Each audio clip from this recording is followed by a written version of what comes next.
Gokulam jewellers 20,000కు మించి కొనుగోలుకి gold coin, diamonds కి 5,000 ఆఫర్, ఎలక్ట్రిక్ బైక్ గెలుపొందే గొప్ప అవకాశం.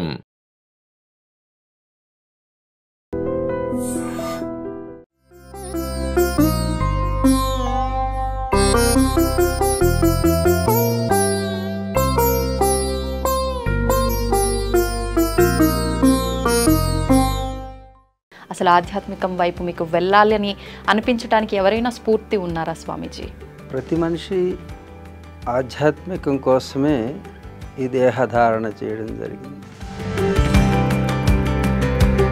మన భారతీయ సంస్కృతిలో ప్రపంచం అంటే పంచముతో చేయబడినది.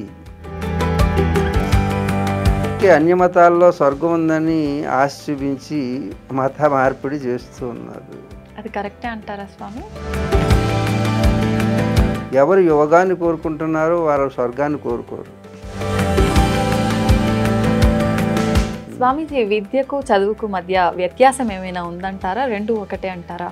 చదువు మార్కుల కోసం చదువుకుంటున్నాం. మనం మార్కులు తెచ్చుకుంటే నువ్వు చదువుకున్నవాడు అవుతావు, కానీ జీవితంలో మార్పుని తెస్తే విద్యావంతుడు అవుతావు. నమస్కారం, వెల్కమ్ టు ఐ డ్రీమ్. నేను మీ విజిత. ప్రస్తుతం మనతో పాటు ఉన్నారు సుమారు 40 సంవత్సరాల నుంచి హిమాలయాల్లోని గుహల్లో ఎంతో పట్టుదలతో, ఎంతో శ్రమతో, ఎలా అయినా తెలుసుకోవాలని ఒక దృఢ సంకల్పంతో ఎంతో కఠోరమైన దీక్షలు, సాధనలు చేసి సాధనలకు సంబంధించిన రహస్యాలను కానీ ఎన్నో మన సనాతన ధర్మం యొక్క విలువలను కూడా తెలుసుకున్న మహా గొప్ప వ్యక్తి ప్రస్తుతం నాతో పాటు ఉన్నారు. వారెవరో కాదండి, హరి ఓం హిమాలయ యోగి సౌరపీఠాధిపతులు సద్గురు శ్రీ శ్రీ శ్రీ యోగి ప్రభాకర్ గురూజీ మనతో పాటు ఉన్నారు. ఇప్పుడు గురుగారితో మాట్లాడి మరిన్ని మంచి విషయాలు తెలుసుకుందాం. ఇంకెందుకు ఆలస్యం, గురుగారితో మాట్లాడేద్దాం. నమస్కారం స్వామీజీ. నమస్తే స్వామీజీ, మీరు హిమాలయాల్లోని గుహల్లో తపోయాత్రలు చేశారని విన్నాము. అసలు ఆధ్యాత్మికం వైపు వెళ్ళాలి అని మీకు ఎందుకు అనిపించింది? ఎప్పుడు ఆధ్యాత్మికం వైపు మీ జీవితాన్ని మళ్లించారు? అసలు ఆధ్యాత్మికం వైపు మీకు వెళ్ళాలి అని అనిపించడానికి ఎవరైనా స్ఫూర్తి ఉన్నారా స్వామీజీ? ప్రతి మనిషి ఆధ్యాత్మికం కోసమే ఈ దేహధారణ చేయడం జరిగింది. ముందుగా తల్లి గర్భం నుంచి బయటపడిన తర్వాత ఈ విశ్వమాయలోకి ప్రవేశిస్తున్నాడు మనిషి. అనేక జన్మలు ఉన్నాయి. ఈ సృష్టిలో 84 లక్షల జీవరాశులు ఉన్నాయి. వాటిల్లో దేవ, మానవ, తిరియక్, స్థావరాదులని 4 రకాల జన్మలు. దేవతలు అనేటువంటిది ఒక జన్మ. దేవతలు కూడా మనకంటే భిన్నమైనటువంటి వారు అనేటువంటి అభిప్రాయం ఉన్నప్పటికీ అది దివ్య అంటే దివ్య అనేటటువంటి సంస్కృత ధాతువు నుంచి వచ్చినటువంటి శరీర ధారణ చేసిన వాళ్ళు దేవతలు. అంటే ప్లాస్మా బాడీస్, అంటే లైట్ బాడీస్, ప్రకాశవంతమైనటువంటి జ్యోతిర్మయమైనటువంటి శరీరాధారణ చేస్తే వాళ్ళని దేవతలు అంటారు. అంటే శరీరం అంటే పాదార్థకమైనటువంటి శరీరం, పాంచభౌతికమైన శరీరం మనుషులకు వచ్చింది. పృథ్వీ ఆపహ తేజస తేజ వాయురాకాశమేవచ. ఈ పంచము కలిస్తే ప్రపంచం అవుతుంది. ప్రపంచం అంటున్నారు కదా, ప్రపంచం. 5తో తయారైనటువంటి దాన్ని ప్రపంచం అంటారు. It's not a world. The world is nothing. There is no meaning for world. But మన భారతీయ సంస్కృతిలో ప్రపంచం అంటే పంచముతో చేయబడినది. పృథ్వీ అంటే మ్యాటర్, లిక్విడ్ వాటర్, ఎయిర్ గాలి, ఫైర్ నిప్పు, ఆకాశం. ఇవి 5 కలిస్తే ఈ ప్రపంచం. ఈ ప్రపంచంలో జీవరాశి ఈ 5తో తయారవుతుంది. ఇది ప్రపంచం. ఆ ప్రపంచం ఈ ప్రపంచం ఒకటే. ఈ పాంచభౌతికమైనటువంటి ఈ లోకంలో పాంచభౌతిక శరీరం వస్తుంది. ఆ లోకంలో వెలుగుతో నిండిన లోకంలో వెలుగుతో చేయబడినటువంటి ప్రపంచం ఉంటుంది. దాన్ని స్వర్గం అని పేరు. ఆ స్వర్గంలో దివ్వే అంటే ప్రకాశము, లైట్, ఆ తేజోవంతమైనటువంటి శరీరాలు అక్కడ పుడతాయి. ఉమ్. ఆ శరీరాలకి ఈ శరీరాలకి ఉన్న వ్యత్యాసం. వ్యత్యాసం ఏమిటంటే ఉమ్. ఈ శరీరం జాయతే, వర్ధతే, క్షీయతే అనే 3 పరిణామ దశల్లో ఈ శరీరం ఉంటుంది. అంటే స్వామి? ఇంత ఉన్న అమ్మాయి ఇంత అయ్యావు ఇప్పుడు, అవును. అంత ఉన్న అమ్మాయి తర్వాత ఈ అందము, సౌందర్యము ఇవన్నీ కూడా వెళ్ళిపోయి కాలగర్భంలో కలిసిపోతుంది. ఉమ్. నిరంతరం మార్పు చెందే శరీరం కలిగినటువంటిది. దీని పేరు మర్త్యలోకము. ఉమ్. ఏమంటారు? మధ్యలోకం. మర్త్యలోకము. మధ్య. భూలోకాన్ని మర్త్యలోకం అంటారు. ఓకే. దీనిపైన ఉన్నటువంటి దేవలోకంలో, ఉమ్. ఆ లోకంలో శరీరానికి మార్పులు ఉండవు. ఉమ్. ఎప్పుడు యవ్వనంలోనే ఉంటారు వాళ్ళు. ఆ. వాళ్ళ యవ్వనం తరగదిపోదు. ఓకే. వాళ్ళకి కన్నురెప్పలు బ్లింక్ అవ్వవు. ఉమ్. వాళ్ళకి నిద్ర ఉండదు. కేవలం సుఖాన్ని అనుభవించడానికి వచ్చినటువంటి దేహాలు దేవతా దేహాలు. ఉమ్. అది దేవ. రెండవది మానవ. ఉమ్. ఈ మానవులందరూ కూడా ఈ లోకంలోనే పుడతారు. ఉమ్. మరి వాళ్ళు ఆ లోకంలో పుట్టినటువంటి వాళ్ళు మమ్మల్ని కూడా ఆ లోకంలోకి తీసుకువెళ్ళొచ్చు కదా. అనే కదా ఇక్కడ ఉన్న వాళ్ళంతా స్వర్గం ఉన్నది, అక్కడికి వెళ్ళిపోతే అన్నీ ఫ్రీగా ఉంటాయి. బాగుంటది. ఉమ్. ఏమేమి ఫ్రీగా ఉంటాయి? ఉమ్. ఇక్కడ ఏవైతే మీకు విలాసవంత వస్తువులో, భోగ వస్తువులో ఉమ్. ఏది మొట్టమొదటి భోగ వస్తువు? స్త్రీ. ఉమ్. అక్కడ ఫ్రీగా దొరుకుతారు స్త్రీలందరూ. ఆహా. ఆ, ఉమ్. అదే 16,000 మంది ఫ్రీగా ఉన్నారు అక్కడ సర్వీస్ చేయడానికి. స్పాలు అవన్నీ ఉన్నాయి. ఉమ్. ఇక్కడ స్పాలు అంటున్నారు కదా, అవునవును. అవి అక్కడ ఊరికనే ఫ్రీగా ఉంటాయి. ఉమ్. రంభ, ఓరసి, మేనక, త్రిలోత్తమ, ఘృతాచి 16,000 మంది అప్సరసలు ఉన్నారు. ఆ. వాళ్ళ సేవలను వినియోగించుకునేవాళ్ళు దేవతలు. అందుకే దేవలోకానికి వెళ్ళాలని అందరూ తాపత్రయపడుతూ ఉన్నారు. ఉమ్. అంతేకాదు అక్కడ సురాపానం ఉంటుంది. ఉమ్. అంటే ఇక్కడ పబ్బులు క్లబ్బులకి ఏమీ తక్కువ లేదు అక్కడ. దాని ఆల్కహాల్ పేరు స్వామి? స్వర్గలోకం. ఉమ్. అంతేగాని స్వర్గం అంటే సుఖాన్ని, భోగాన్ని అనుభవించే ఒక కేంద్రము. ఉమ్. అందుకే అన్య మతాల్లో స్వర్గం ఉందని ఆశ చూపించి మత మార్పిడి చేస్తూ ఉన్నారు. అది కరెక్టే అంటారా స్వామి?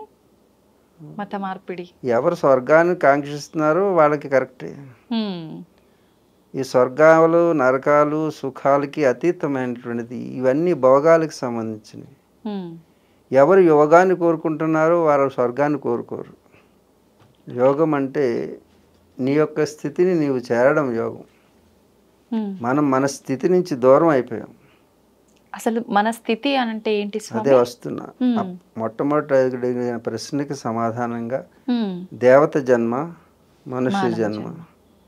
ఈ మనుష్య జన్మకు వచ్చేటప్పుడు దేవతలు ఆ లోకంలో ఎందుకున్నారంటే కేవలం పుణ్యం చేసిన వాళ్ళు మాత్రమే ఆ లోకానికి వెళ్తారు. ఉమ్. మళ్ళా పుణ్యం అంటే ఏమిటి, పాపం అంటే ఏమిటి అనేది అదొక సుదీర్ఘమైనటువంటి అంశం. సమాధానం. ఉమ్.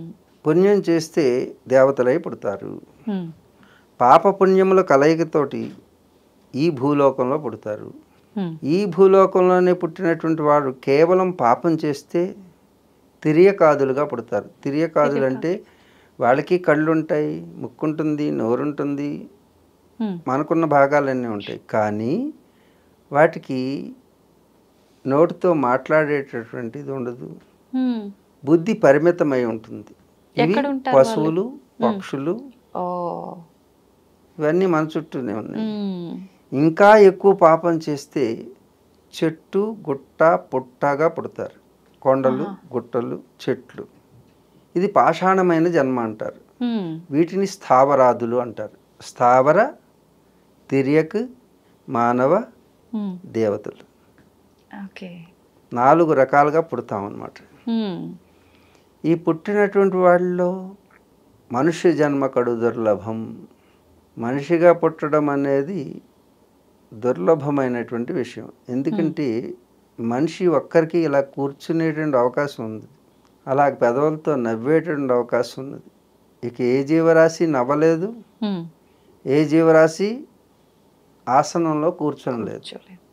ఈ ఆసనంలో కూర్చునే స్థితిలో నాడీ మండల వ్యవస్థ ఈ విశ్వ విజ్ఞానాన్ని అంతటినీ తెలుసుకునేటటువంటి ఒక అద్భుతమైనటువంటి డిస్క్రిమినేటింగ్ పవర్, అంటే బుద్ధి, వివేకం కలిగేటటువంటి అవకాశం స్థిరంగా కూర్చునే వాళ్ళకి ఉంటుంది. మాటి మాటికి కదిలే వాళ్ళకి మనసు కదులుతూ ఉంటుంది. ఆలోచనల పరంపర అనేక విధాలుగా వెళ్తుంది. మీ ఆలోచనలు ఎన్ని విధాలుగా వెళ్తుందో మీలో ఉన్నటువంటి అద్భుతమైనటువంటి ఆత్మశక్తి అనేక విధాలుగా స్ప్లిట్ అయిపోతుంటుంది. వికేంద్రీకరణ జరుగుతుంది. ఆ వికేంద్రీకరణ వలన ఆత్మశక్తిని మనం పొందలేక ఈ భౌతికమైనటువంటి పదార్థిక లోకంలో లౌకికమైనటువంటి సుఖాలని కోరుకుంటున్నాం. సుఖం అనేటటువంటిది ఏ వస్తువులోనూ లేదు, ఏ వ్యక్తుల్లోనూ లేదు. కానీ మనం వెతుక్కుంటున్న సుఖం వ్యక్తులు, వస్తువులు. వస్తువు కొన్నప్పుడు కొత్తదిగా ఉన్నప్పుడు చాలా బాగుంటుంది. అవును, ఆనందమే వేరు. కాలం పరిణామ దశను చూసినప్పుడు అది పాతబడిపోతూ ఉంటుంది. శాశ్వతమైనటువంటి సుఖాన్ని ఇవ్వలేదు. వ్యక్తులు శాశ్వతమైన సుఖాన్ని ఇవ్వలేదు. అందుకు ప్రతి మనిషి రోజు వెతుకుతూ ఉన్నాడు, అసంతృప్తితో జీవిస్తూ ఉన్నాడు. సంతృప్తి లేదు. ఎందుకు అంటే మనిషి ఏది వెతుకుతున్నాడో అది దొరకడం లేదు. కానీ వెతకాల్సిందేదో అది తెలియడం లేదు. ఇది తెలియచెప్పేటటువంటిదే భారతీయ తత్వశాస్త్రం. ఆ భారతీయ తత్వశాస్త్రంలో ఈ మనిషి ఎవరు, ఇది పొందాల్సిందేమిటి, ఆ పొందడానికి చెయ్యాల్సిందేమిటి, చేస్తున్నదేమిటి, ఈ ప్రశ్నలు వేసుకుని జీవితాన్ని కొనసాగిస్తే అది యోగం అవుతుంది. అలాంటి యోగ మార్గాన్ని పొందేటటువంటి అవకాశం ఈ మానవ జన్మకి మాత్రమే ఉన్నది. అందుకే ఈ మానవ జన్మ మనకు లభించడం కాదు దుర్లభమని శాస్త్రాలు ఘోషిస్తూ ఉంటాయి. అందుకు ఆ మానవ జన్మ మనకు వచ్చింది కాబట్టి ఆ మానవ జన్మతో మనం సాధించాల్సింది ఏమిటి అని తెలుసుకునే ప్రయత్నం చేస్తే మనకి సుఖము, శాంతి లభ్యమవుతుంది. ఆధ్యాత్మికం వైపు మీరు ఎందుకు వెళ్ళారు? ఎవరు మీకు స్ఫూర్తి? ఈ ఆధ్యాత్మికం అనేటువంటి ప్రతి ఒక్కరిలోనూ ఉంటుంది. అదే ఈ అన్వేషణ. ఆ అన్వేషణలోనే ఈ ప్రపంచంలో వెతుకుతున్నాం. ప్రపంచంలో, బాహ్య ప్రపంచంలో వెతుకుతున్నటువంటిది ఏదైతే ఉందో ఆ ప్రపంచం అంతా తిరగాలంటే, అంతరిక్షం వరకు వెళ్ళాలంటే, అందుకే సైంటిస్టులు అంతరిక్షంలోకి వరకు వెళుతున్నారు. కనీసం ఈ గ్రహాన్ని విడిచి పక్క గ్రహాన్ని కూడా తెలుసుకోలేకపోయారు. ఈ అనంతమైనటువంటి ఆకాశంలో అనంతమైనటువంటి గ్రహాలను ఎప్పుడు తెలుసుకుంటారు? అందుకే అంతరిక్షంలో ప్రయాణం చేసేది సైంటిస్టులు అయితే అంతరంగంలోనే అంతా ఉన్నదని తెలుసుకుని అంతరంగంలో ప్రయాణం చేసి తెలుసుకున్నవారు సైంటిస్టులు, సెయింట్స్, భారతీయ సనాతన ఋషులు. అందుగురించి ప్రతి ఒక్కరూ కూడా ఆధ్యాత్మిక చింతన అందరిలోనూ ఉన్నది. కానీ అది తెలియక ఆధ్యాత్మిక చింతన అంటే ఆనందాన్ని వెతకడం. ఆనందం అంటే ఎవరు అంటే నీ స్వస్వరూపం. ఆనందం బయట నుంచి రాదు. ఏ వస్తువు నుంచి ఆనందం పొందలేము మనం. మనలో ఉండేదే ఆనందం. ఇతనితో మాట్లాడితే, ఇతనితో ఉంటే నాకు సుఖం ఉన్నది అని నువ్వు అనుకుంటేనే సుఖం ఉంటుంది. అవతల వాడు సుఖం ఇస్తే సుఖం ఉండదు. మనం ఫీల్ అవుతాం. You must feel it. That is your experience. You are the centre of everything. Nothing else in this universe. You are the universe. If you feel it, if you experience it, then only happy. It will fulfill. నువ్వు అనుకోకపోతే నీకు ఇంద్రలోకం నుంచి ఇంద్రుడు వచ్చినా నీకేమనిపించదు, సుఖాన్ని ఇవ్వలేరు. అలాగే నీకు చుట్టూ ఏసీలు ఉన్నా నీవు అనుకూలంగా అనుకోకపోతే ఒళ్ళంతా వేడిగా ఉంటుంది. కాబట్టి సుఖం, సంతోషం, ఆనందం వీటి గురించి తెలుసుకోవాలి. సుఖం అంటే ఏమిటి, సంతోషం అంటే ఏంటి, ఆనందం అంటే ఏమిటి చెప్పండి. కేవలం ఈ లౌకికమైనటువంటి వాటి నుంచి నువ్వు సుఖాన్ని పొందవచ్చు, సుఖాన్ని కొనుక్కోవచ్చు. వేడిగా ఉంటే ఒక ఏసీ కొనుక్కోవచ్చు, సుఖంగా ఉందనుకోవచ్చు.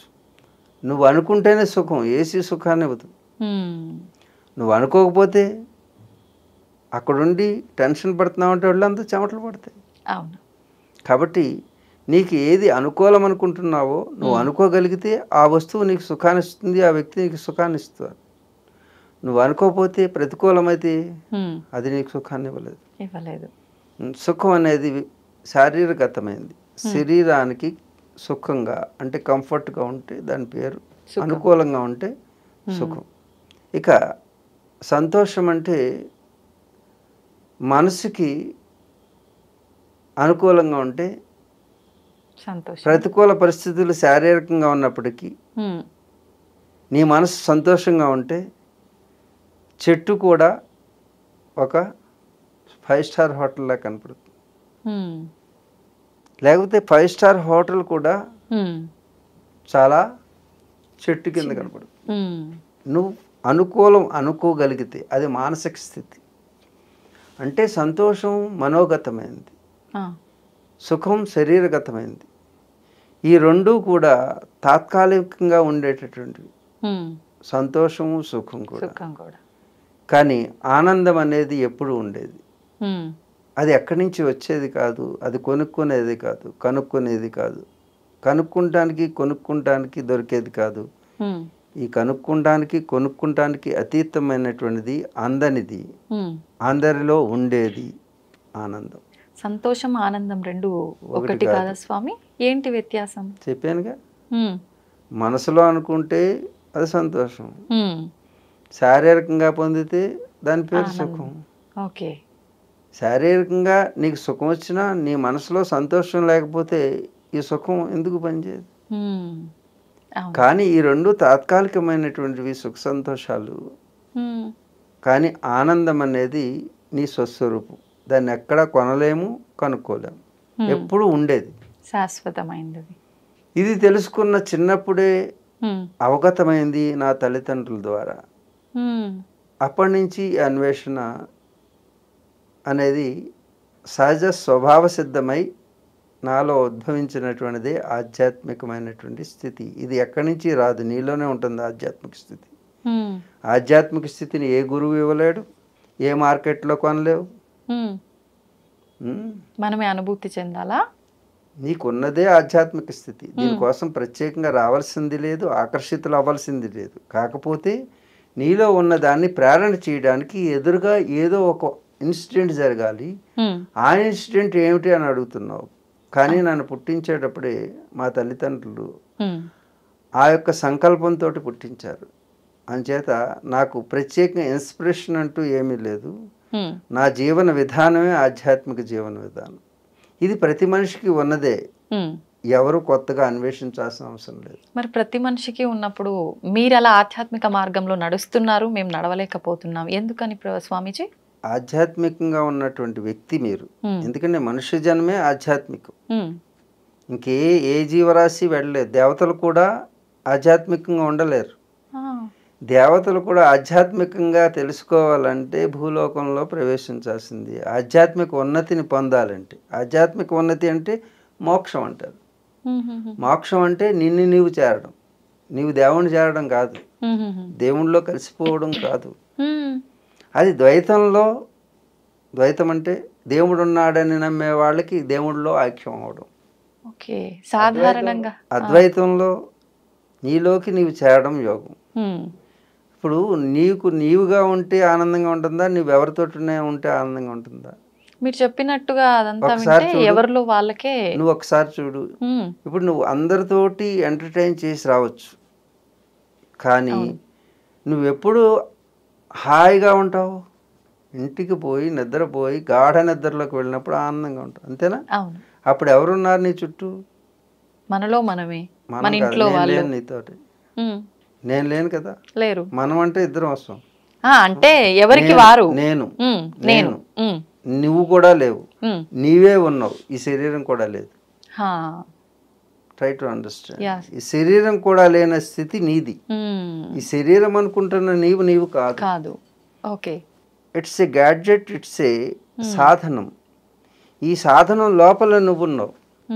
అందుకే ఈ అందమైన శరీరం కూడా రేపొద్దున్న నీ లోపల ఉన్న నువ్వు వెళ్ళకపోతే నీ వారందా కూడా తీసుకుని వెళ్ళి తగలవేస్తున్నారు, పూడ్చిపెడుతున్నారు. మరి నీవు ఉన్నావా లేదా అంటే ఈ నీవు కాదు. నీ లోపల ఏదైతే గాఢ నిద్రలో అమ్మా ఎంత ఆనందంగా ఉంది, ఈరోజు బాగా నిద్ర పట్టింది అని మెలకువలోకి వచ్చి తెలుసుకుంటున్నావు. తెలుసుకునేటటువంటి యంత్రం ఈ శరీరం. ఏమీ తెలియనిది నీవు. ఆ ఏమీ తెలియని స్థితికి వెళ్ళాలి. నువ్వు చేసేటటువంటి ప్రయత్నమే సాధన. శరీరం అనేటటువంటి సాధనంతో, సాధనం అంటే ఇన్స్ట్రుమెంట్, ఈ ఇన్స్ట్రుమెంట్తో సాధించాల్సింది ఏదో అది సాధిస్తే దాని పేరు సాధన. ఏం సాధించాలి మనం? అది ఎలా తెలుస్తుంది?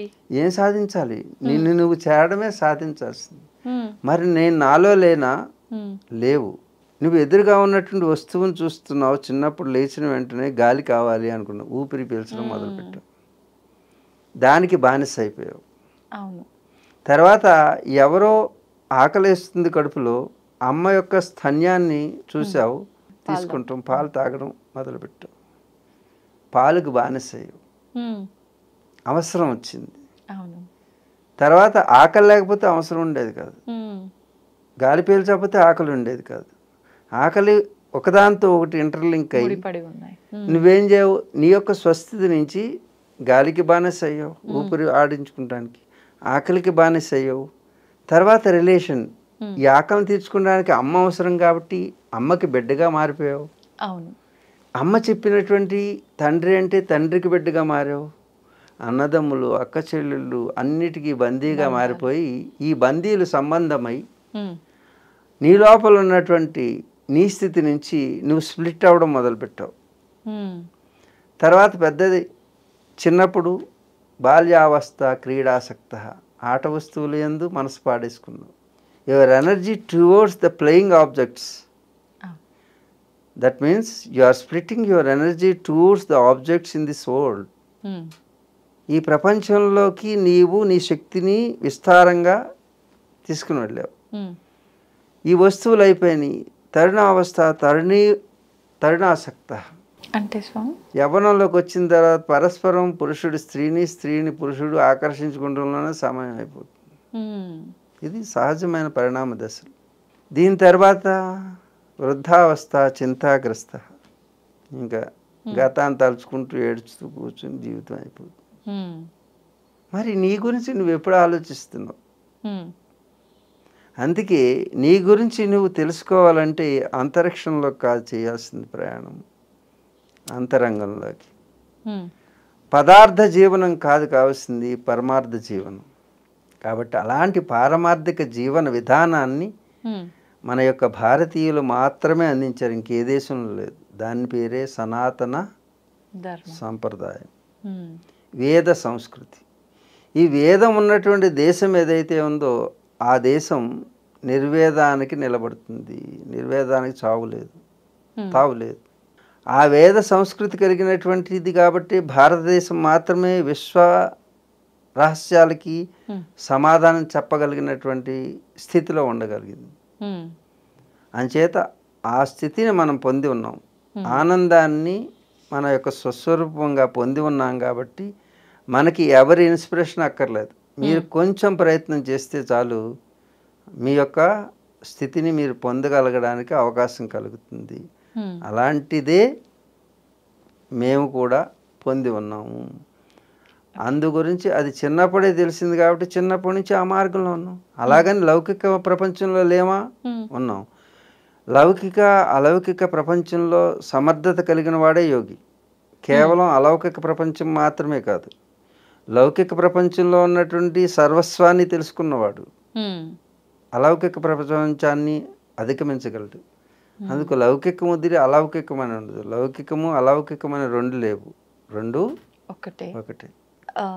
ఎవరికి వాళ్ళు తెలుసుకోవాలంటే ప్రయత్నం మొదలు పెట్టాలి అన్నారు కదా స్వామి. ఏ రకంగా ప్రయత్నం చేయాలి? ఒక బ్యాటరీలో ఇన్ని వోల్ట్స్ కరెంట్ ఉన్నది, ఆ కరెంటు ఇన్వర్టర్ ఉన్నది, ఆ ఇన్వర్టర్లోంచి ఇన్ని లైట్లు వేసామనుకో, ఇన్వర్టర్లో కరెంటు త్వరగా పోతుందా? డిశ్చార్జ్ అవుతుంది, పోతుంది కదా. అంటే these are all objects around you. Um. నువ్వు ఎన్నిటి మీద అయితే ఫోకస్ చేస్తున్నావో అన్ని విషయాలకి నీ యొక్క శక్తి వాడుతున్నాం. వాడితే నువ్వేమవుతావు? వీక్ అవుతావు. వీక్ అవుతాం. రోజుకి అనేక లక్షల ఆలోచనల యొక్క పరంపర నీ మనసులో సాగుతుంది. అవును. అందుకే ఇంటికి వెళ్ళి ఈ ఒంటి మీద ఉన్న అలంకరణ తీసి అవతల పడేసి హాయిగా చిన్న గుడ్డ వేసుకు పడుకుంటే ఉన్నటువంటి చూడు. ఇప్పుడు వరకు ఈ లోకానికి ఇన్ని కావాలి ఆబ్జెక్ట్స్, అవునవును. కానీ నీకేం కావాలి? ఏమీ వద్దు. అక్కర్లేదు. నువ్వు ఏకాంతంగా ఉన్నప్పుడు వచ్చేటట్టు నాన్న అర్థమవుతుందా? అంటే ఇవన్నీ అవసరమా అనవసరాలా? అనవసరం. అనవసరాల కోసం నీ జీవితాన్ని వెచ్చిస్తున్నావు, అవసరం కోసం కాదు. నీ అవసరాలన్నీ కూడా ఈ ప్రకృతి ఇచ్చింది సహజంగా. గాలి అవసరమా? ఫ్రీగా వచ్చిందా? వచ్చిందా? ఇది కొనుక్కుంటే వస్తుందా? కొనుక్కుంటే ఎంత డబ్బు అవుతుంది? చాలా. నీరు ఫ్రీగా వచ్చిందా? కానీ కొనుక్కుంటాం మొదలుపెట్టాం. అగ్ని ఫ్రీ, వేడి. భూమి ఫ్రీగా వస్తుందా రాదా? ఇప్పుడు అన్ని డబ్బులు పెట్టే కదా. నువ్వు అమ్ముకుంటాం మొదలుపెట్టావు, నమ్ముకుంటాం మానేసి. అవన్నీ ప్రకృతి ఫ్రీగా ఇచ్చిందా? ఉచితంగా ఇచ్చింది కదా. ఇవన్నిటికంటే వాల్యూ అయింది ఈ సృష్టిలో ఏదైనా ఉంది? ఈ 5 వాల్యూ అయింది భూమి, నీరు, అగ్ని, వాయువు, ఆకాశం. ఈ 5 అన్నిటికంటే ముఖ్యమైనవి, విలువైనటువంటి పంచభూతాలని ఈ సృష్టి ఊరికనే ఇస్తే మరి నువ్వు కొనుక్కునేవన్నీ కూడా వీటికంటే ఖరీదైనవా తక్కువ? ఏవి ఖరీదైనవి? ఫ్రీగా వచ్చిన ఎప్పుడైనా విలువ తక్కువనే అనిపిస్తాయి స్వామి. అనిపిస్తుంది నీకు, కానీ విలువ విషయంలో ఏది విలువైంది? ఇవే విలువైంది. ఒక్కసారి గాలి ఆపేసాం అనుకోండి, ఈ సృష్టి అంతా ఒక్కరోజు చచ్చిపోతుంది. అంతే కదా. ఈ భూమి ఒకసారి కృంగిపోయింది అనుకోండి, పౌడర్ అయిపోయింది అనుకోండి, మనం గొప్పవాళ్ళు అనుకున్న ఒక్కరు ఉంటారా ఇక్కడ? లేదు. మరి ఏది విలువైంది? నీకు రోజంతా 24 గంటలలో 12 గంటలు వెలుగునిస్తున్నాడే సూర్యభగవానుడు. ఆయన ఇవ్వకపోతే మీ ఇన్వర్టర్లు, మీ యొక్క ఇవన్నిటికీ ఎంత ఖర్చు అవుతుంది చూసారు. దేవుడు వెలిగిస్తే మనం వెలుగుని కొనుక్కుంటున్నాం. మనిషి స్వార్థంతో భూమిని అమ్మడం మొదలుపెట్టాడు. నమ్ముకుంటే మనకు భోజనం పెట్టేది. అలాంటి భోజనం పెట్టి అమ్మని అమ్ముకుంటాం మొదలుపెట్టాడు. నమ్ముకుంటాం మాని భూమి పో అనుకుంది. భూమి తర్వాత నీరు మీరై మీకు జీవజలమై మిమ్మల్ని నిలుపుతున్నది నీరైతే అది ఉచితంగా ఇస్తుంది. నీరు లేకపోతే 1 గంట బ్రతకలేవు. ఆ నీరు ఈ శరీరంలో జీవమై నిన్ను నిలుపుతుంది. ఆ నీటికి విలువ కట్టగలవా? కానీ దాన్ని కూడా అమ్మడం మొదలుపెట్టాడు. మనిషి స్వార్థం. అగ్నిని అమ్మడం మొదలుపెట్టాడు, వాయువుని అమ్మడం మొదలుపెట్టాడు. రేపటి నుంచి మీ ముక్కుకి కూడా మీటర్ పెట్టేటటువంటి వస్తాయా స్వామి? మీ ముక్కుకి మీటర్ పెడతారు. ఎంత గాలి పీల్చావో దానికి డబ్బు కట్టండి. ఇవి రేపు రాబోయే కార్పొరేట్ వ్యాపారాలన్నీ ఇలాగే ఉంటాయి. అగ్నిని అమ్ముతున్నారు చూశారు కదా, ఈ కరెంట్ ఇవన్నీ కూడా అమ్ముతున్నారు. నీటిని అమ్ముతున్నారు, వాయువుని అమ్మడం మొదలుపెట్టారు. ఇప్పుడు మీకు వచ్చినాయి ప్యూరిఫైయర్స్ అని అమ్ముతున్నారా? మీ గాలి, మీ ఇంట్లో గాలిని మీకు అమ్ముతారు. తర్వాత ఇంక మిగిలింది ఆకాశం. ఆకాశం కూడా అమ్మడం మొదలుపెట్టారు. తెలుసా తెలీదా? ఆకాశంలో కాలనీస్ రాబోతున్నాయి. అవునా? Space colonies. ఆ అంతరిక్షంలో మీకు రియల్ ఎస్టేట్ మొదలవుతుంది. రాసుకోండి. యోగి ప్రభాకర్ చెప్తున్నటువంటి భవిష్యత్. భూమి మీద కాలనీలు అయిపోయినాయి, చంద్రుడి మీద కాలనీలు అయిపోయినాయి, అమ్మేశారు. మార్స్ మీద కాలనీలు అయిపోయినాయి, ఇక అంతరిక్షంలో కాలనీలు వస్తాయి, స్పేస్ సిటీస్. ఓకే, ఎప్పుడు చూడబోతున్నాం స్వామి? మీరు వితిన్ ఒక 10-20 ఇయర్స్లో మార్స్ మీద మీ పిల్లల్ని ఇస్తారు. అమెరికా ఎవరు?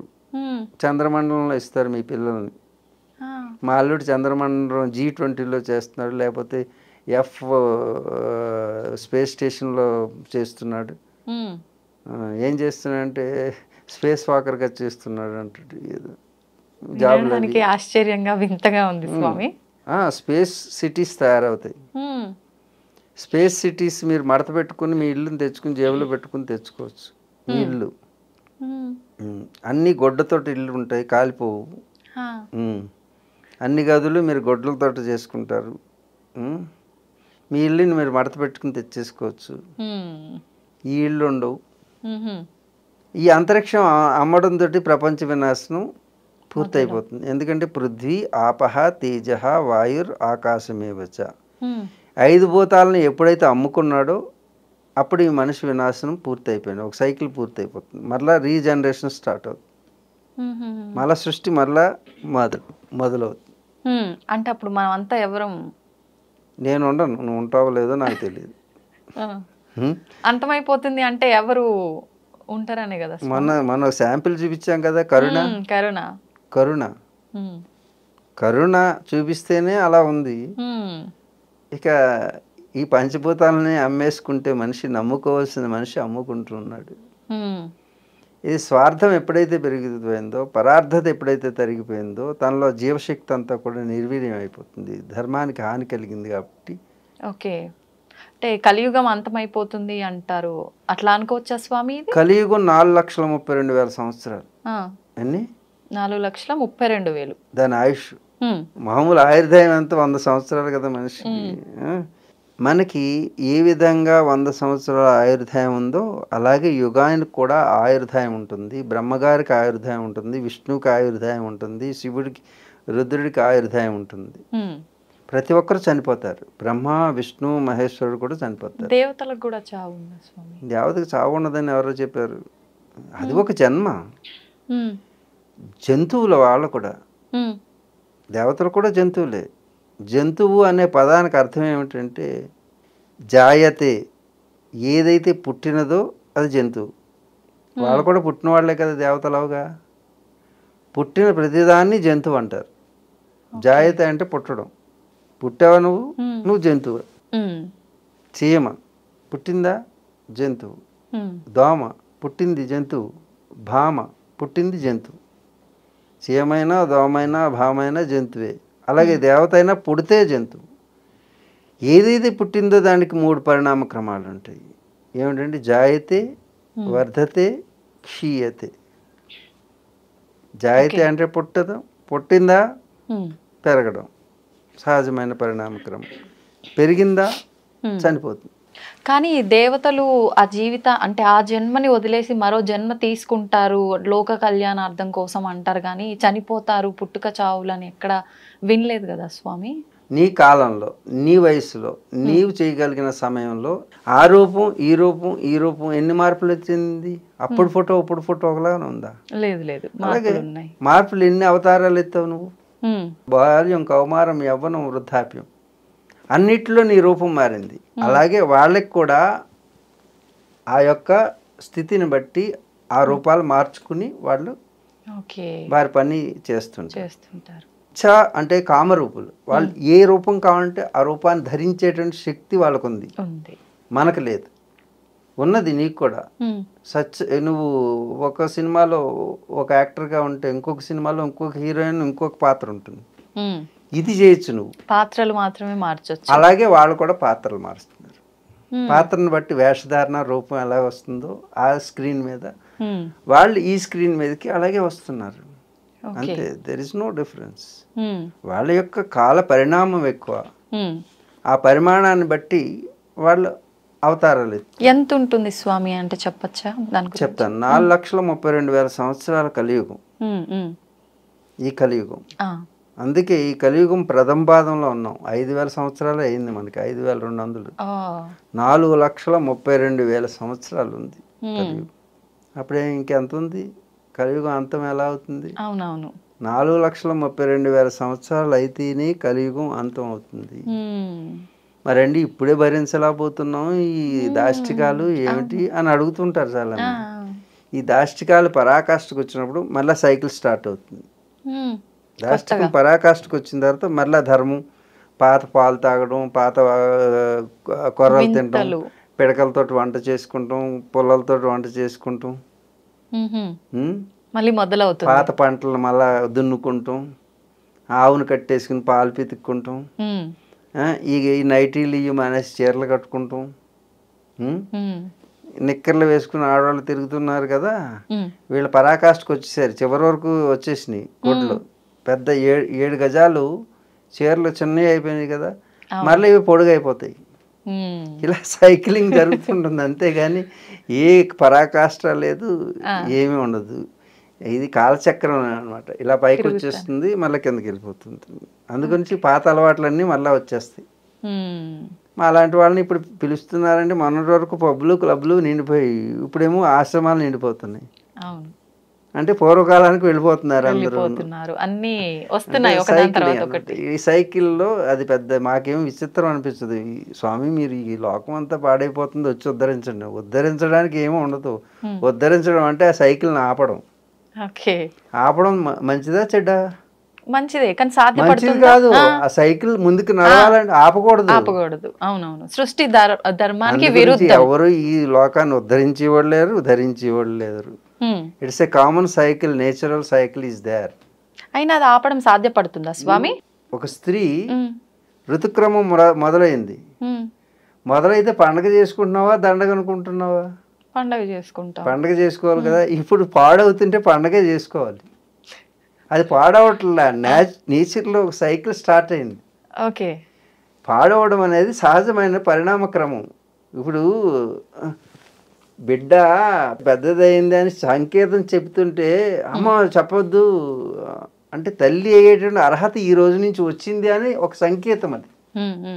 అలాగే లోకంలో చెడిపోతుంది, అదేదో భయంకరంగా ఉంటుంది చిన్నపిల్లలకి తెలియక. అవును, ఆ స్థితి అలాగే మీకు భయంకరంగా ఉంటుంది. ఏది జరిగే పెద్ద పిల్ల అయినటువంటి ఒక స్త్రీ అంటే ప్రకృతిలో రీప్రొడక్టివ్ సిస్టమ్ నువ్వు అర్హురాలు అని తెలియజేయడానికి వచ్చినటువంటి ఒక ప్రక్రియ, ఒక పరిణామ దశ. ఆ పిల్లకి భయంకరంగా అనిపిస్తుంది కదా, ఆ తల్లికి తండ్రికి భయంకరంగా ఉంటుందా? మరి తల్లిదండ్రుల పొజిషన్లో ఉన్నటువంటి మాకు ఈ లోకం చెడిపోతుందంటే మాకే భయం లేదు. చెడు పోతుంది, వెళ్ళిపోతుంది, లోపల ఉన్న చెడు పోతుంది అని ఆ తల్లికి ఎలా తెలుస్తుందో మాకు అలాగే తెలుస్తుంది. మేము ఉద్ధరించట్లేదా అంటే ఉద్ధరించాల్సింది ఏమీ లేదు, చూస్తూ ఉండడం. దాని గురించి తెలుసు కాబట్టి ఈ లోకం గురించి మేము కంగారు పడం. బిడ్డ యొక్క రజస్వలం చూసి ఆ తల్లి పొంగిపోతుంది, బిడ్డ ఇబ్బంది పడుతుంది. ఇబ్బంది పడడం కాదు, కంగారు పడిపోతుంది. అర్థమైందా? ఆ బిడ్డ స్థితి ఈ లోకంది, ఆ తల్లి స్థితి మాది. ఇప్పుడు చెప్పు, లోకం చెడిపోతుందా, చెడు పోతుందా? మీకు తెలిసినంత వరకు చెడు పోతుంది. తెలిసినంత వరకు చెప్పు. ఇప్పటి వరకు విన్నది విన్నావా, వినలేదు? మీరు చెప్తుంటే కరెక్టే అనిపిస్తుంది స్వామి, కానీ మేము చూస్తుంటే మాత్రం మా ప్లేస్ నుంచి ఇలాంటివన్నీ జరుగుతున్నాయి కదా, ఎందుకు ఆపలేకపోతున్నారు? ఆ బిడ్డ స్థితిలో ఉన్నామని అర్థం. నా స్థితికి రావాలంటే నువ్వు కూడా అనుభవం వస్తే వస్తుంది, తప్పదు. ఈ లోకం అంతా కూడా బిడ్డ స్థితిలో ఉంది కాబట్టి తండ్రి స్థితిలో యోగులు ఉంటారు. కాబట్టి వాళ్ళకి ఏం కంగారు లేదు, వాళ్ళని ఉద్ధరించాలా అని అనుకుంటారు, వాళ్ళు సహజం. తల్లి ఏంటి ఇలాగ ఆనందంతో పండగ చేస్తుంది, నాకెంత ఇబ్బందిగా ఉంటే కడుపు నొప్పి వచ్చింది, ఇవి వచ్చింది, అవి వచ్చింది, అంత బాగాలేదు, చిరాకుగా ఉంది అనిపిస్తుంది. ఆ బిడ్డ స్థితి ఆ తల్లికి ఉండదు, తనకు ఆనందం వస్తుంటుంది. ఎందుకంటే ఈ పరిణామ దశలో ముఖ్యమైన ఘట్టానికి చేరిందని, ఈ లోకం కూడా పరిణతి చెందుతూ ఆ స్థితికి వచ్చింది అంటే పరాకాష్ఠకి చేరాడనుకో ఒక నాయకుడు కానీ ఒక పరిపాలకుడు కానీ వాడు అంతం వచ్చింది అని తెలుసుకో. ఇప్పుడు జరాసంధుడు కానీ అర్థం, జరాసంధుడు ఎంత ఇబ్బంది పెట్టాడు, పరాకాష్ఠకి వచ్చి. గజాసురుడు దేవుణ్ణే కడుపులో పెట్టేసుకోవాలనుకున్నాడు. జరాసంధుడు భూమిని అంతటిని పొందేయాలనుకున్నాడు. చెట్టు గుట్ట పుట్ట రాయి రప్ప మట్టి మశానం అన్నీ అమ్మేసుకున్నాడు. ఎవరు? జరాసంధుడు, గజాసురుడు, నరకాసురుడు. జాగానా పాలకుడు ఇలా ఉంటే జగనాసురులు అవుతారు. ప్రళయం. ఇది తెలిసిన యోగులు తల్లి స్థితిలో ఉంటారు. కాబట్టి ఇది పరిణామ దశలో నాయకులు పుడుతుంటారు, వినాయకులు పుడుతుంటారు. ఇది ఒక కాలచక్రం. ఆ కాలచక్రంలో జరిగేటువంటి నువ్వు ఏ పొజిషన్లో ఉన్నావో అక్కడి నుంచి భయం అనిపిస్తుంది. కానీ నీ తర్వాత జనరేషన్కి అది అలవాటు. వాళ్ళేం కంగారు పడరు, ఎందుకంటే వాళ్ళు ఆ స్థితిలోనే పుట్టారు. నీకు గతం తెలుసు కాబట్టి గతం కంటే భిన్నంగా అనిపిస్తుంది. కాబట్టి నీకు అది కంగారుగా అనిపిస్తుంది. మీ బిడ్డను చూసి మీ ఆడపిల్లని చూసి నువ్వేమనిపిస్తావు, ఈ పిల్ల నా మాట వింటలేదు, ఏవేవో అలవాట్లు ఉంటుంది. వాళ్ళ అలవాట్లు అవి, నీ అలవాట్లు అవి. నీ అలవాట్లో ఏళ్ళుంటే ఈ జనరేషన్ ఎందుకు అవుతుంది? అంచేత ఏ తల్లులు కంగారు పడకండి, మీ బిడ్డలు సేఫ్, వాళ్ళ సంరక్షణ వాళ్ళు చూసుకుంటారు. కాబట్టి మనం ఉద్ధరించక్కడ భయపెట్టకుండా ఉంటే చాలు. మీరు భయపెట్టకుండా ఉంటే వాళ్ళ అభయం వాళ్ళలో వస్తుంది. భయంతో కాలాన్ని అర్థం చేసుకోండి, కాలచక్రాన్ని అర్థం చేసుకోండి, సమాజాన్ని అర్థం చేసుకోండి. ఇవన్నీ పరిణామ దశలు. మరి మీ పాత్ర ఏంటి అంటారంటే, ఈ పాత్రని యథాతథంగా జరిపించడం, దాంట్లో వచ్చేటువంటి విషతుల్యమైనటువంటి అనర్థాలు ఏవైనా వస్తే వాటిని వెనక నుంచి రక్షించటం, దానికి సంబంధించింది నిగూఢమైనటువంటి రహస్యకంగా ఉండి ఏ విధంగా మన శరీరంలో బ్రెయిన్ లోపల నుండి పనిచేస్తూ శరీరంలో ఉన్నటువంటి అవయవాలన్నీ సంరక్షిస్తూ ఉంటుందో అదేవిధంగా యోగి గుహలో ఉండి వాడు చేయాల్సిన పని చేయించే వాటితో చేయిస్తుంటాడు. ఇప్పుడు అర్థమైందా? మీరు గుహల్లో ఎందుకుంటారంటే మీ బ్రెయిన్ ఎందుకు గుహలో ఉంది? మీ బ్రెయిన్ ఎక్కడ ఉంది? బయటకు వచ్చిందా ఎప్పుడైనా? లేదు. మరి కాళ్ళు ఏమో నడుస్తున్నాయి, చేతులేమో చేస్తున్నాయి, కళ్ళేమో చూస్తున్నాయి, చెవులేమో వింటున్నాయి, ముక్కేమో వాసన చూస్తుంది, పళ్ళేమో కొరికేస్తున్నాయి, పెదాలేమో నవ్వేస్తున్నాయి. ఇన్ని పనులు చేస్తుంటే వీళ్ళందరూ మీరెందుకండి లోపల కూర్చున్నారు అని అడిగిందనుకో ఎవరైనా మీ బ్రెయిన్ని, నువ్వు సమాధానం చెప్పు, అప్పుడు నేను సమాధానం చెప్తాను. అందుకు అందరూ బయటకు రారు. కొందరు లోపల ఉంటేనే ఉండాల్సిన ముఖ్యమైనటువంటి వాళ్ళు లోపల ఉండాలి. అది హిమాలయాలు. ఆ హిమాలయాలు అనేది ఫ్లూయిడ్స్ తోటి ఉంటుంది. మేము చేసే తపస్సుకు వచ్చేటువంటి వేడి ఆ వేడి లోకాన్ని దహించేస్తుంది. ఆ వేడిని బయటికి రాకుండా ఇన్సులేటర్ కింద ఉపయోగపడేవి హిమాలయాలు. కరెంటు ప్రవహించే ఒక విద్యుత్ తీగకి పైన ప్లాస్టిక్ తోటి ఒక స్లీవ్స్ వేస్తారే, మరి ఒక యోగిలో వచ్చేటటువంటి శక్తిని ఈ విశ్వం అంతా వ్యాపింపచేసే శక్తి కేంద్రమైనటువంటి యోగి తనలోంచి వెలువరించేటటువంటి శక్తిని స్టిమ్యులైజ్ చేసి ఫిల్టరైజ్ చేసి ఈ లోకానికి అందించాలి. అవును. ఈ శరీరంలో ఉన్నటువంటి నాడీ మండల వ్యవస్థ ఎంత ఉందో తెలుసా? 72,72,10,211 నెర్వ్స్ ఉన్నాయి. కమ్యూనికేషన్. ఓకే. ఈ వేలు ఇలా కదలాలంటే దీనికి ఎంత మెకానిజం, సిగ్నలింగ్ ఎక్కడి నుంచి రావాలి, కమాండ్ ఎక్కడి నుంచి రావాలి? Command centre, central commanding centre brain. ఇక్కడ ముట్టుకున్న వెంటనే వేలుతోటి కొట్టాడనే సంగతి దీనికి తెలిసిపోయింది, దానికి ఆన్సర్ కూడా ఇచ్చేసింది. ఏ కమ్యూనికేషన్ సిస్టమ్ ఉంది ఈ ప్రపంచంలో సైంటిస్ట్ కనిపెట్టాడు?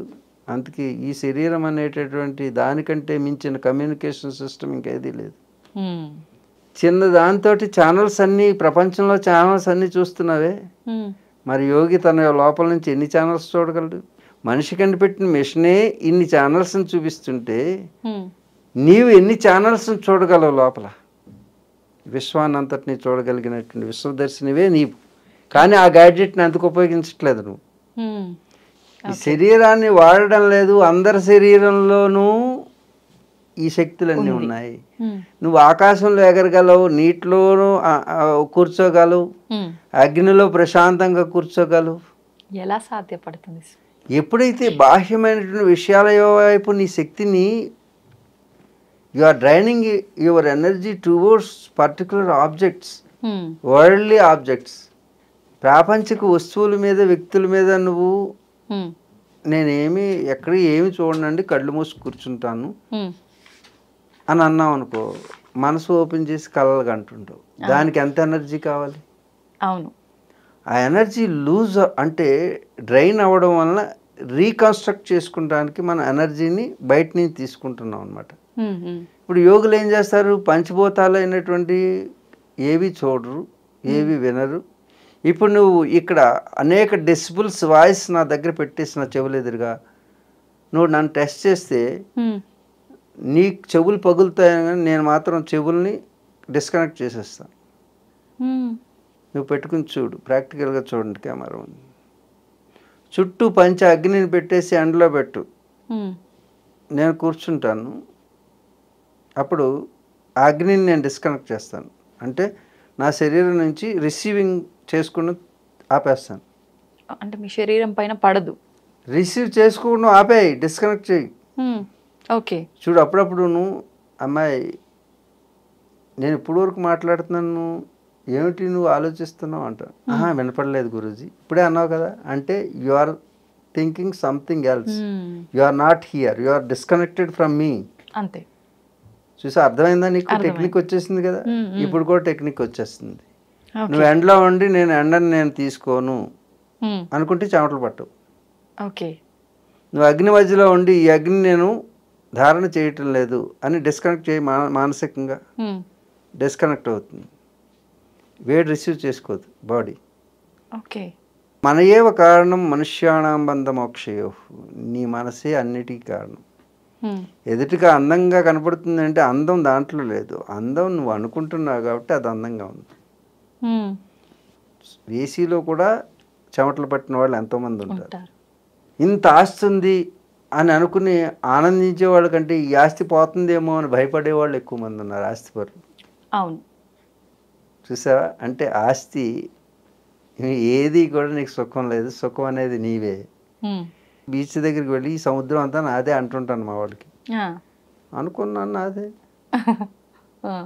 అనుకుంటే అయిపోతుందా స్వామి? అనుకుంటే ఏది అవ్వలేదు నీకు. పలానా వాడు భర్త కావాలంటే అయ్యాడా? వాడా అవుతున్నాడా? నాకు పిల్లలు పుట్టాలంటే పుడుతున్నారా? ఇవన్నీ ఉద్యోగం చేయాలంటే వచ్చిందా? మరి అనుకున్నావు కాబట్టి వచ్చింది, అది అనుకోవు కాబట్టి రావట్లేదు. సముద్రం నాదనుకో, వెళ్ళు దాంట్లో ఉండు, ఎవడు కాదన్నాడు? ఉండలేమండి, ఇంత ఇల్లు కావాలనుకున్నావు, అంత ఇల్లే వచ్చింది. నాకు హిమాలయాలు అంతా నాదే అనుకున్నాను కాబట్టి హిమాలయాలు నాదైంది. నువ్వు అనుకోలేదు కాబట్టి నీ ఇల్లే నీది అవ్వట్లేదు. దానికి ఈ అమ్మాయిలు కట్టుకోవాలి. ఈ అమ్మాయిలు అయితే సృష్టి లేదు కదా. అవును.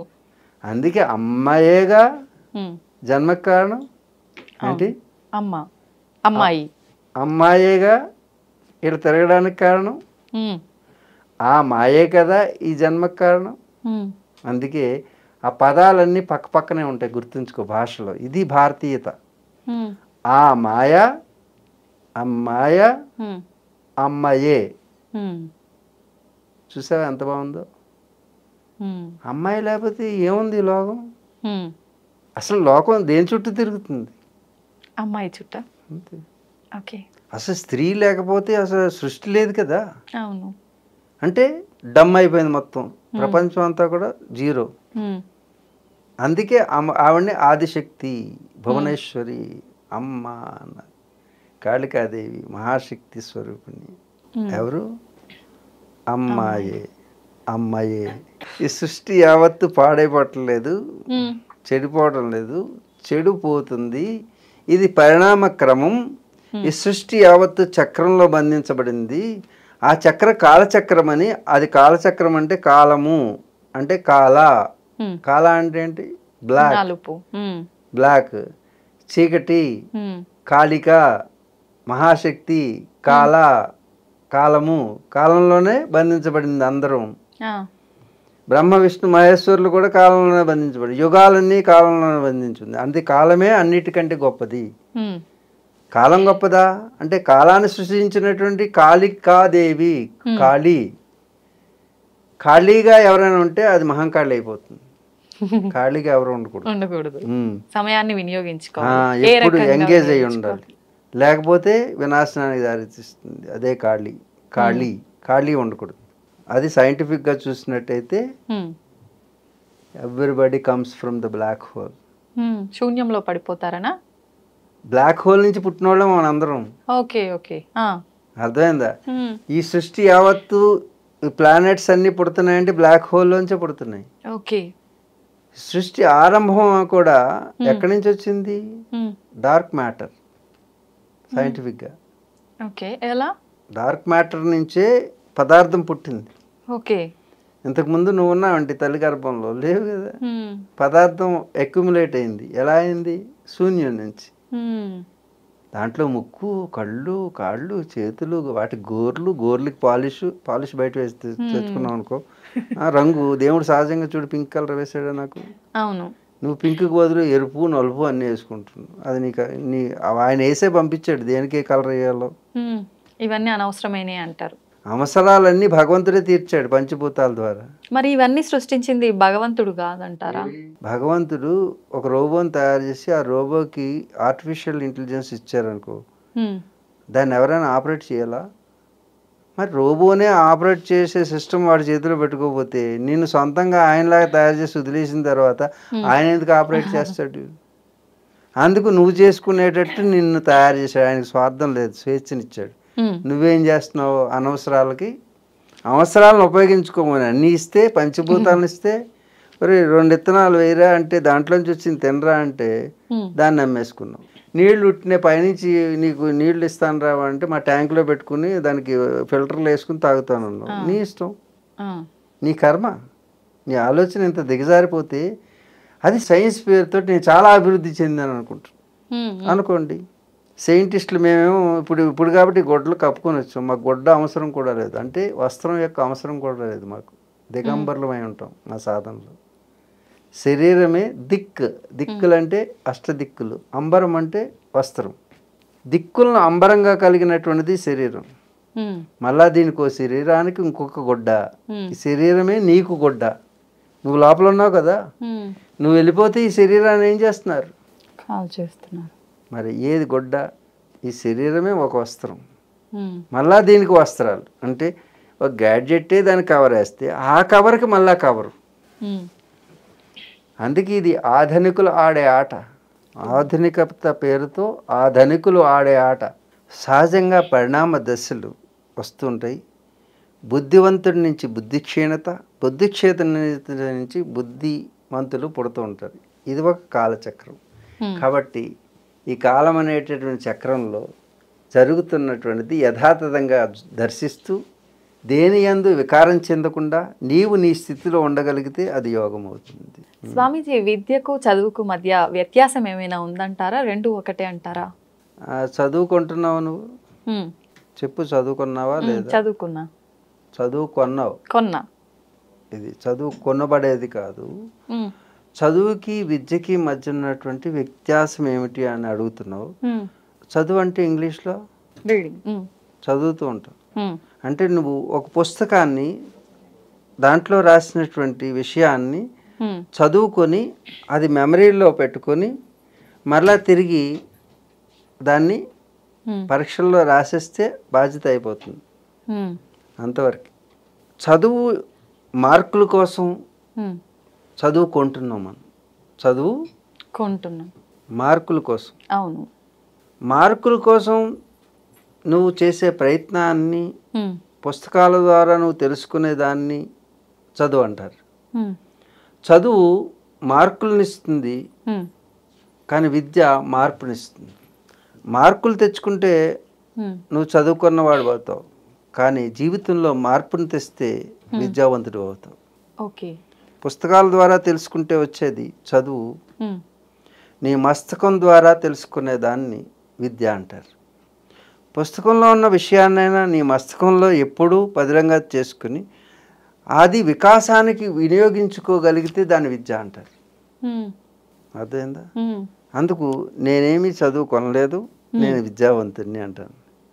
విద్య మనం మనోవికాసాన్ని పొందింపజేసి బుద్ధి విచక్షణను పెంచి తద్వారా సత్యాన్ని తెలుసుకోవడానికి ఉపయోగపడేది విద్య. కానీ చదువు వాస్తవిక దృక్పథం అంటే సైన్స్ ఎంతవరకు తెలుసుకుంటుందో అది చదువు. కానీ చదివి ఈ చదువు ఎక్కడ ఆగిపోతుందో, ఇంకా తెలుసుకోలేదో, ఆ తెలియని దాన్ని తెలియజెప్పేటటువంటి సత్యాన్ని గురించి తెలియజెప్పేది విద్య. ఏంటి, సైన్స్ అంతా వెళ్ళి ఆగిపోతుంది ఒక చోట, డెడ్ ఎండ్ వస్తుంది, ఇంకా అక్కడి నుంచి సమాధానం దొరకదు వీళ్ళకి. ఇప్పుడైనా చూడండి, క్వాంటమ్ ఫిజిక్స్ కానీ ఆటమ్ గురించి కానీ ఇప్పటి వరకు సైంటిస్టులు తెలుసుకున్నది 1%, 99.9% ఉంది. ఇంకా ఎప్పుడు తెలుసుకుంటారు? సాధ్యపడదు. కానీ we can explain for any extent. That is అది విద్య. ఓకే, విద్య అనేటటువంటిది ఈ సృష్టి యావత్తుని కూడా గురించి తెలియజెప్పేటటువంటి దాన్ని విద్య అంటారు. అంటే దానికి తెలియదంటూ లేదు. విద్య జ్ఞానే అని అర్థం. విద్య అనే పదం దేని నుంచి వచ్చిందంటే విద్ అనే సంస్కృత ధాతువు నుంచి వచ్చింది. విద్య అంటే ఏంటి అంటే చెప్పలేరు. విద్య అంటే చదువుకోవడం అనుకుంటారు. విద్య అంటే అది కాదు. విద్ అనే సంస్కృత ధాతువుకి జ్ఞానం అని పేరు. విద్య అనేది కలిగినటువంటి దేశం ఈ ప్రపంచంలో ఏదైనా ఉంటే ఈ భూమండలం మీద అది భారతదేశం. మిగతా వాళ్ళు విద్యావంతులు కాదు, నువ్వు అడిగినట్టు చదువుకున్న వాళ్ళు. చదువుకుంటే సైంటిస్టులు అవుతారు, విద్యావంతులైతే సైంటిస్టులు అవుతారు. ఋషులే విద్యావంతులు. ఋషులు కలిగిన దేశం భారతదేశం. విద్య చదువు. చదువు జీతాన్ని ఇస్తుంది, బ్రతుకు తెరువునిస్తుంది. కానీ విద్య జీవితాన్ని ఇస్తుంది, అది జీవితానికి పరమార్థం చూపిస్తుంది. అలాగే చదువు ఎప్పుడూ కూడా పుస్తకంలో ఉంటుంది, విద్య మస్తకంలో ఉంటుంది. చదువు కొంటే వస్తుంది, విద్య తెలుసుకుంటే వస్తుంది. అందుకే పుస్తకంలో కొంతే ఉంటుంది, మస్తకంలో అంతా ఉంటుంది. పుస్తకంలో ఉండేది చదువు, మస్తకంలో ఉండేది విద్య. విద్య వికాసాన్ని ఇస్తుంది, చదువు ధనాన్ని ఇస్తుంది, విద్య సాధనాన్ని ఇస్తుంది. అలాగే చదువుకుంటే మార్కులు వస్తాయి, విద్యావంతుడైతే జీవితంలో మార్పులు వస్తాయి. ఈ విధంగా చాలా చెప్పొచ్చు. ఇది ప్రాస కాదు, భాష, సంస్కృతి, భాష పక్కనే ఉంటాయి. మీరు వెతుక్కుంటే చాలా అద్భుతమైనటువంటి విషయాలు వెలుగులోకి వస్తాయి. ఇది భారతీయ భాష యొక్క గొప్పతనం, భారతీయ విద్యా విధానం యొక్క గొప్పతనం. విద్యని ఆధారం చేసుకునే భారతీయులు జీవిస్తుంటారు. విద్య అంటే జ్ఞానే అని అర్థం. జ్ఞానం అంటే తెలుసుకునేది అని అర్థం. తెలుసుకోవడం అంటే దేని గురించి, ఏది ఇప్పటి వరకు ఈ సృష్టిలో ఏది తెలియలేదో తెలుసుకుంటే దాని గురించి తెలియచెప్పేదాన్ని విద్య అంటారు. అలాంటి విద్యావంతులు కలిగినటువంటిది భారతదేశం. భా అంటే తేజస్సు, తేజస్సు అంటే జ్ఞానము, జ్ఞానం అంటే విద్య. రతీయులు, రతి అంటే ప్రక్రియ, రతి జరిపేరు అంటారు. రతి అంటే ఆనందాన్ని పొందడానికి చేసే ప్రక్రియ. ఆ ఆనందాన్ని పొందడానికి చేసే ప్రక్రియ దేనితో జరుగుతుంది? భా ద్వారా. భా అంటే జ్ఞానము, జ్ఞానం అంటే తేజస్సు, తేజస్సు అంటే విద్య. విద్య ద్వారా మాత్రమే పొందగలిగింది ఆనందము. ఆ ఆనందాన్ని పొంది ఎప్పుడు ఆనందంగా ఉండేవారు భారతీయులు. ఇది భారతీయులు అంటే. నిజంగా మీరు వస్తున్నారనగానే నేను ఎన్నో క్వశ్చన్స్ అడగాలని అలా ఫిక్స్ అయిపోయి ఉన్నా స్వామీజీ. కానీ అసలు ఒక్క క్వశ్చన్ కూడా నేనైతే అడగలేదు. అసలు అడగాలన్న థాట్ కూడా రాకుండా మొత్తం మైమర్చిపోయా అని చెప్పాలి మీ మాటలకి. అసలు ఇంతసేపు మాట్లాడుకున్నాం కదా, దాదాపు గంట పైనే. అసలు ఎంత తెలుసుకున్నా నేను ఇంత కూడా తెలుసుకోలేదేమో, ఇంకా చాలా ఉంది మీ నుంచి తెలుసుకోవాల్సింది అని అనిపిస్తుంది. సమయం అంతా అయినట్టు అనిపించింది, 1 hour అయినట్టు లేదు అనిపించలే. అసలు 1 hour చేస్తున్న ఫీలింగ్ లేదు, హ్యాపీగా అలా చాలా ఆనందంగా. మీరు ఇందాక అన్నారు కదా ఆనందం అని చెప్పి, సంతోషం, ఆనందం, ఆనందం అనుభూతి అంతా నేను చెందిన ఫీలింగ్ నాకు ఉంది నిజంగా. చాలా సంతోషం. ఈ సమయం నీకైనా కనీసం ఆనందాన్ని ఇచ్చినందుకు, ఈ ఆనందం ప్రేక్షకులందరికీ కూడా పొందగలరని భావిస్తూ సర్వం శ్రీ సూర్యనారాయణ పరబ్రహ్మార్పణమస్తు. ఓం శాంతి శాంతి శాంతి. ధన్యవాదాలు స్వామీజీ. తవ్వండి, తవ్వుతున్న శివలింగం సరే దాన్ని అట్లా కప్పేసేయండి, చూపించదండి. Krishna is there. మూర్తి పూజ కాదు, సాక్షాత్ బ్రజేంద్ర నందన భగవాన్ ఉన్నారు మూర్తిలో. ఏమీ ఆశించకుండా ఆరాధించే వాళ్ళు కూడా ఉన్నారా ప్రభుజీ? నిజమైన భక్తి అంటే మనకు తెలియదు కాబట్టి